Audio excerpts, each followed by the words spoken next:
I, all by myself, have accrued over $180,000 worth of debt.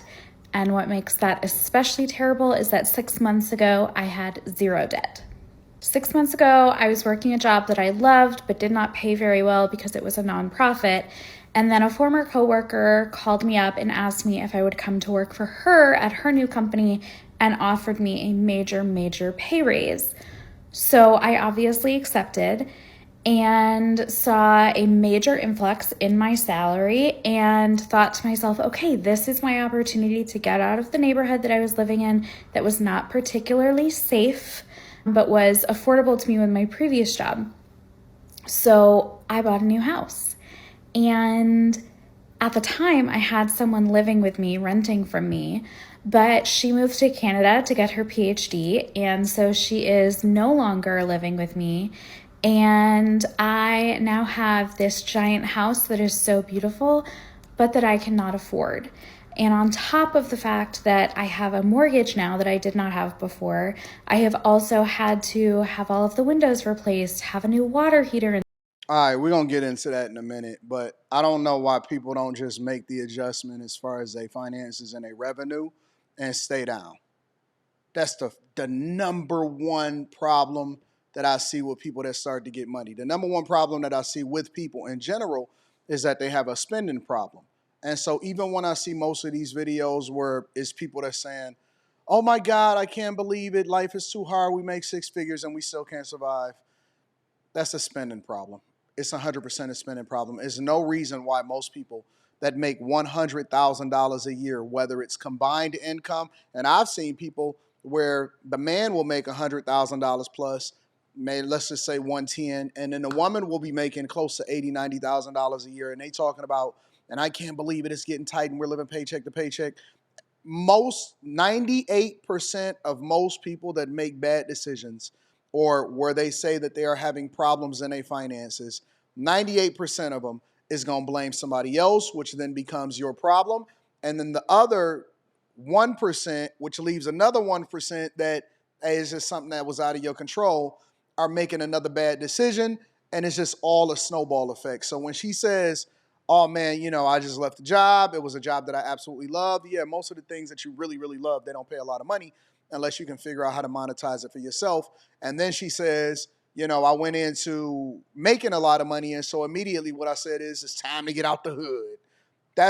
Paraphrasing, that's what she basically says. It's time to leave. It's time to get out the hood. It's time for me to run up a bag. I deserve more. And so I'm going to increase my lifestyle according to how much I make.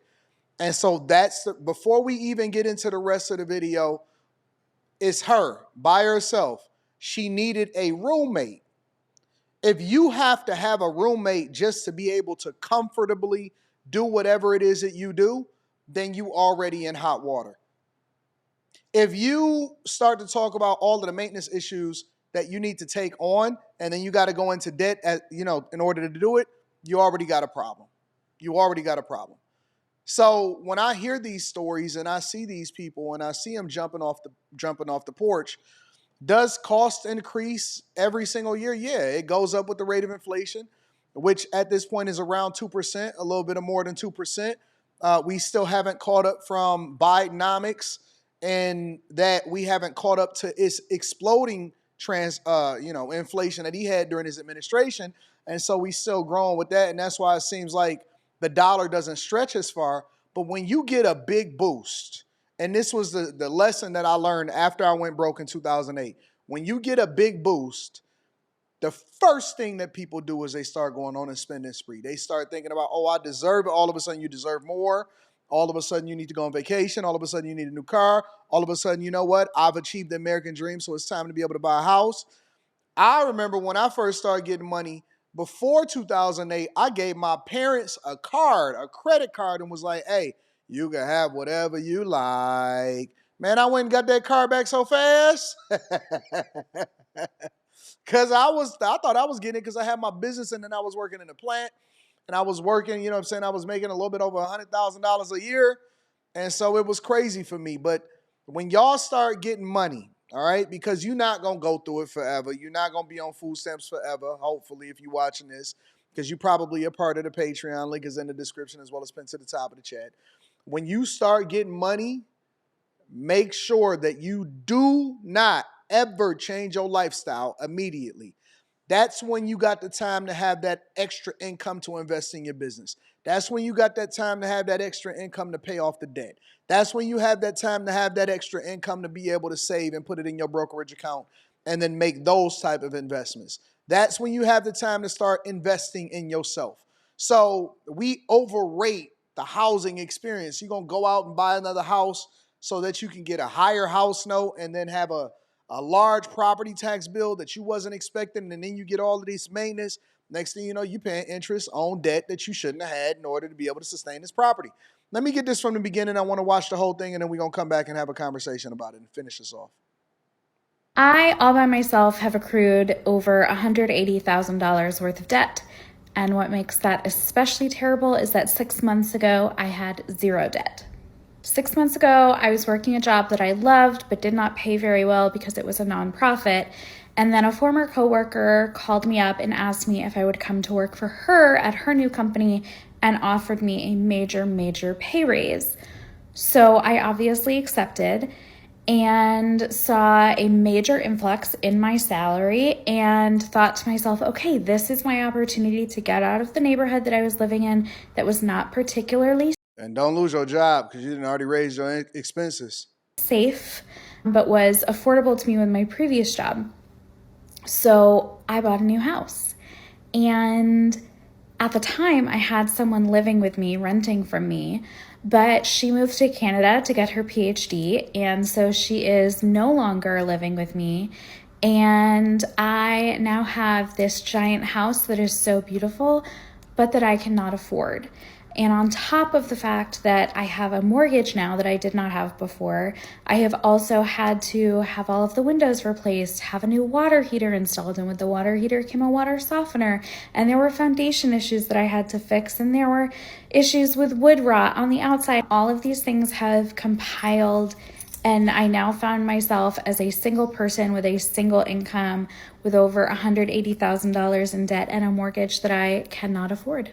And on top of that, I just feel like I just do not have my shit together. Like, beyond the money stuff, I just don't have my shit together. Facts. And so I'm going to record for all of you my journey to get my life together and to figure out a way to be able to afford my house and start paying off some of my debt. To figure out a way to afford my house.